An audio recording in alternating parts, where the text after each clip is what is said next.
نحمده نصلي على رسوله الكريم أما بعد فأعوذ بالله من الشيطان الرجيم بسم الله الرحمن الرحيم رب اشرح لي صدري ويسر لي أمري واحلل عقدة من لساني يفقهوا قولي آمین۔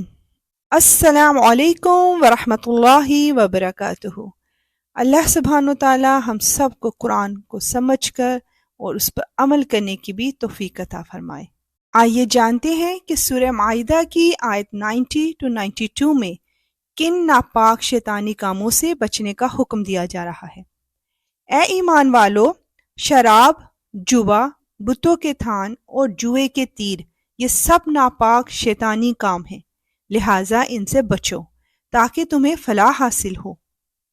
شیطان تو یہی چاہتا ہے کہ شراب اور جوئے کے ذریعے تمہارے درمیان دشمنی اور بغض کے بیج ڈال دے اور تمہیں اللہ کی یاد اور نماز سے روک دے۔ اب بتاؤ، کیا تم ان چیزوں سے باز آ جاؤ گے؟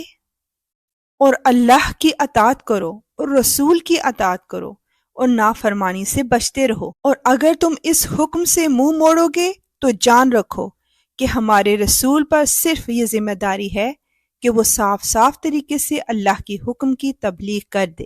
یا رب العالمین، ہم تیرے اور نبی پاک صلی اللہ علیہ وآلہ وسلم کے ہر حکم کی دل سے تعمیر کرنا چاہتے ہیں۔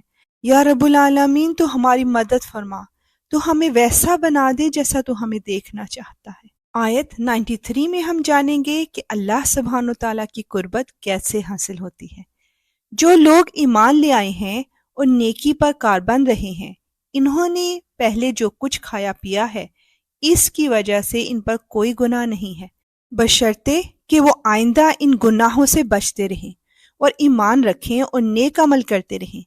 پھر جن چیزوں سے آئندہ روکا جائے ان سے بچا کریں اور ایمان پر قائم رہیں، اور اس کے بعد بھی تقوی اور احسان کو اپنائیں۔ اللہ احسان پر عمل کرنے والوں سے محبت کرتا ہے۔ یا رب العالمین، تو ہمیں اپنے متقی اور پرہیزگار لوگوں میں شامل فرما۔ آیت 94 to 95 میں حالت احرام میں شکار کرنے کا مسئلہ بیان کیا جا رہا ہے۔ اے ایمان والو، اللہ تمہیں شکار کے کچھ جانوروں کے ذریعے ضرور آزمائے گا جو تمہارے ہاتھوں اور تمہارے نیزوں کی زد میں آ جائیں گے، تاکہ وہ یہ جان لے کہ کون ہے جو اسے دیکھے بغیر بھی اس سے ڈرتا ہے۔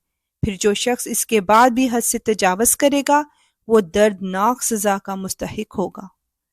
اے ایمان والو، جب تم احرام کی حالت میں ہو تو کسی شکار کو قتل نہ کرو، اور اگر تم میں سے کوئی اسے جان بوجھ کر قتل کر دے تو اس کا بدلہ دینا واجب ہوگا، جس کا طریقہ یہ ہوگا کہ جو جانور اس نے قتل کیا ہے اس جانور کے برابر چوپایوں میں سے کسی جانور کو جس کا فیصلہ تم میں سے 2 دیانتدار تجربہ کار آدمی کریں گے کعبہ پہنچ کر قربان کیا جائے، یا اس کی قیمت کا کفارہ مسکینوں کا کھانا کھلا کر ادا کیا جائے، یا اس کے برابر روزے رکھے جائیں تاکہ وہ شخص اپنے کیے کا بدلہ چکھے۔ پہلے جو کچھ ہو چکا اللہ نے اسے معاف کر دیا، اور جو شخص دوبارہ ایسا کرے گا تو اللہ اس سے بدلہ لے گا، اور اللہ اقتدار اور انتقام کا مالک ہے۔ بے شک یا رب العالمین۔ آیت 96 میں ہم جانیں گے کہ حالت احرام میں پانی کے جانوروں کے متعلق کیا حکم ہے۔ تمہارے لیے سمندر کا شکار اور اس کا کھانا حلال کر دیا گیا ہے تاکہ وہ تمہارے لیے اور قافلوں کے لیے فائدہ اٹھانے کا ذریعہ بنے، لیکن جب تک تم حالت احرام میں ہو تم پر خشکی کا شکار حرام کر دیا گیا ہے، اور اللہ سے ڈرتے رہو جس کی طرف تم سب کو جمع کر کے لے جایا جائے گا۔ اللہ اکبر۔ آئیے دیکھتے ہیں آیت 97 میں کن کن چیزوں کے احترام کا حکم دیا گیا ہے۔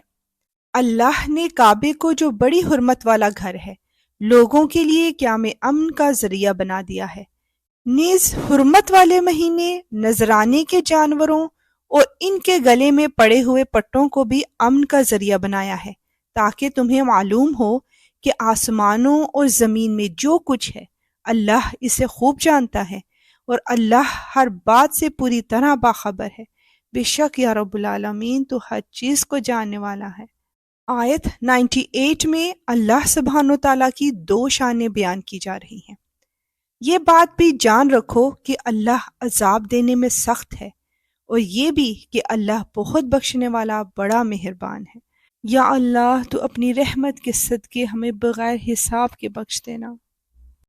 آیت 99 میں رسول اللہ صلی اللہ علیہ وآلہ وسلم کی ذمہ داری کا ذکر کیا جا رہا ہے۔ رسول پر سوائے تبلیغ کرنے کے کوئی اور ذمہ داری نہیں ہے، اور جو کچھ تم کھلے بندوں کرتے ہو اور جو کچھ چھپاتے ہو، اللہ ان سب باتوں کا جاننے والا ہے۔ بے شک یا رب العالمین تو دلوں کے رازوں تک کو جاننے والا ہے۔ یا اللہ تو مانوس کر دے ہماری وحشتوں کو ہماری قبروں میں، اور قرآن کی وجہ سے ہم پر رحم فرما، اس کو ہمارے لیے نور، ہدایت اور رحمت کا ذریعہ بنا۔ یا اللہ جو ہم بھول جائیں ہمیں یاد کروا دینا، اور وہ کچھ ہمیں سکھا دے جو ہمیں معلوم نہیں۔ دن کی گھڑیوں میں، رات کی گھڑیوں میں تلاوت کی توفیق عطا فرما، اور اس کو ہمارے لیے دلیل بنا دے۔ آمین یا رب العالمین۔ انشاءاللہ ملیں گے نیکسٹ آیات کے ساتھ۔ اب اجازت، وآخر دعوانا ان الحمدللہ رب العالمین۔ سبحانک اللہم وبحمدک، اشہد ان لا الہ الا انت، استغفرک واتوب الیک۔ السلام علیکم ورحمۃ اللہ وبرکاتہ۔